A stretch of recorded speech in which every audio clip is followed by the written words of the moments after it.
Let's suppose कि ये दो फंक्शंस हैं, एक फंक्शन को मैंने कैपिटल एफ कह दिया है और दूसरे फंक्शन को मैंने स्मॉल एफ कह दिया है। अब अगर आप कैपिटल एफ वाले फंक्शन का डेरिवेटिव लें तो आप देखेंगे कि वो स्मॉल एफ वाले फंक्शन के बराबर आ रहा है। इसका मतलब स्मॉल एफ जो है वो डेरिवेटिव है कैपिटल एफ का और कैपिटल एफ जो है वो एंटी डेरिवेटिव है स्मॉल एफ का। और इसको मैथमेटिकली कैसे लिखेंगे? Capital F dash X is equal to small F of x.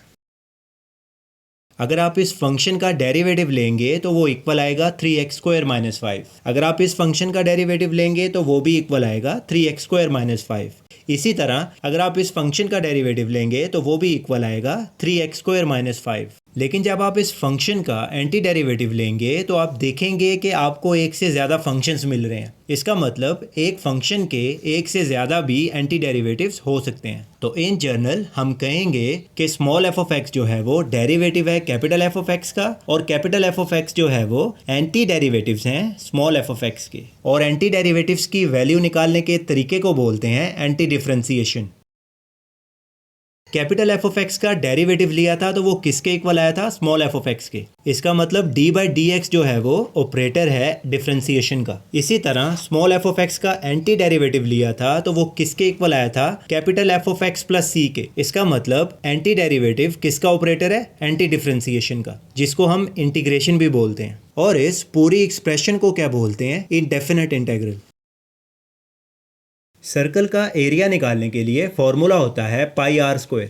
Trapezium का एरिया निकालने के लिए फॉर्मूला होता है half into height into sum of parallel sides. इसी तरह रेक्टेंगल का एरिया निकालने के लिए फॉर्मूला होता है लेंथ इंटू हाइट या विड्थ इंटू हाइट। लेकिन अगर कोई कर्व गिवन हो तो उसका एरिया फाइंड आउट करने के लिए हम क्या करते हैं? We use integration. और इंटीग्रेशन में हम क्या करते हैं? We add rectangles of equal width to find the area under the curve. लेकिन प्रॉब्लम ये है कि this is not the exact area, this is the approximate area. तो इसको एग्जैक्ट बनाने के लिए we will add some more rectangles और साथ साथ we will reduce the size of rectangles. यानी हम क्या करेंगे? रेक्टेंगल्स की जो विड्थ है उसको कम कर देंगे और जैसे ही रेक्टेंगल्स की विड्थ 0 के करीब जाएगी अप्रोक्सीमेट एरिया जो है वो एग्जैक्ट एरिया बन जाएगा। और इसको मैथमेटिकली कैसे लिखते हैं? Sum is equal to sigma F of X I multiply by delta X, जिसमें डेल्टा एक्स जो है वो तमाम रेक्टेंगल्स की विड्थ है और एफ ऑफ एक्स आई जो है वो तमाम रेक्टेंगल्स की हाइट है। और सिग्मा का मतलब है कि हम इन तमाम रेक्टेंगल्स को क्या कर रहे हैं? ऐड।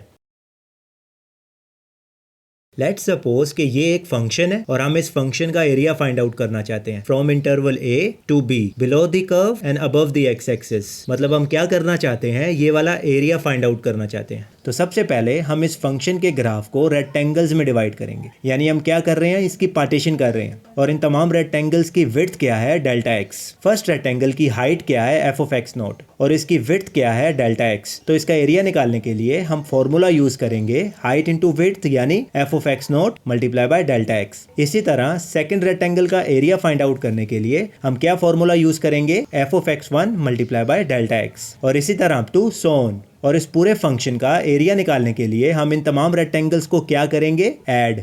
अगर आप गौर करें तो रेक्टेंगल्स जो हैं वो कर्व को लेफ्ट साइड पर टच कर रहे हैं तो इसको बोलेंगे लेफ्ट हैंड सम। इसी तरह अगर रेक्टेंगल्स कर्व को राइट साइड पे टच करें तो इसको बोलते हैं राइट हैंड सम।